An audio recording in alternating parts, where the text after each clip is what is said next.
বিএনপির মনোনয়ন প্রত্যাশী যারা রয়েছেন, যারা ইতিমধ্যেই দল থেকে চূড়ান্ত হয়েছেন, তাদেরকে নিয়ে কিন্তু বিএনপি ধারাবাহিক বৈঠক করছেন। গতকাল বৈঠক ছিল, আজকেও কিন্তু বৈঠক শুরু হয়েছে। বেলা 11টায় বৈঠকটি শুরু হয় এবং আজকে 100 জন বিএনপির যারা মনোনয়ন পেয়েছেন তারা আজকে এই বৈঠকে অংশ নিয়েছেন। বিএনপি মহাসচিব মির্জা ফখরুল ইসলাম আলমগীর, দলের স্থায়ী কমিটির সদস্য আমির খসরু মাহমুদ চৌধুরী, সালাউদ্দিন আহমেদ, বর্ষচন্দ্র রায় সহ কেন্দ্রীয় নেতারা এখানে উপস্থিত রয়েছেন এবং আগামী নির্বাচন নিয়ে যারা প্রার্থী রয়েছেন তাদেরকে নানা দিক নির্দেশনা দিচ্ছেন। বিশেষ করে আগামী নির্বাচন কেন্দ্র করে সামাজিক যোগাযোগ মাধ্যমে আসন ভিত্তিক প্রত্যেকটি প্রার্থীকে করণীয় বিষয়ে কিন্তু বিএনপি থেকে চূড়ান্ত নির্দেশনা দেওয়া হচ্ছে। পাশাপাশি যে বিএনপির যারা প্রার্থী রয়েছেন তারা মনোনয়ন ফর্ম সংগ্রহ করে জমা দেওয়ার জন্য যে বিষয়গুলো, যে ধাপগুলো পেরোতে হবে সেই বিষয়ে কিন্তু তাদেরকে নির্দেশনা দেওয়া হচ্ছে।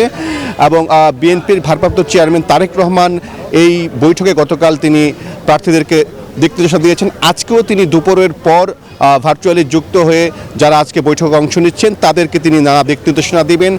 পাশাপাশি আমরা জানতে পেরেছি গতকালের বৈঠকে কিন্তু তারেক রহমান যারা প্রার্থী রয়েছেন তাদেরকে তাদের নির্দিষ্ট আসনে অন্যান্য যারা মনোনয়ন প্রত্যাশী রয়েছেন, যারা বিএনপি থেকে মনোনয়ন পাননি, তাদের সাথে মিলেমিশে ধানের শীষকে বিজয়ী করার জন্য যাতে কাজ করেন সেই বিষয়ে তিনি নির্দেশনা দিয়েছেন।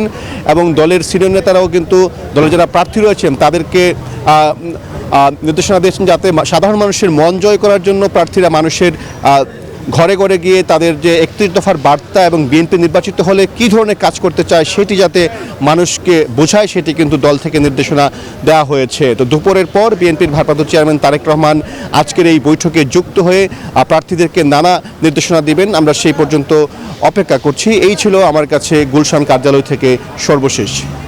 সাইফুল, আপনাকে ধন্যবাদ।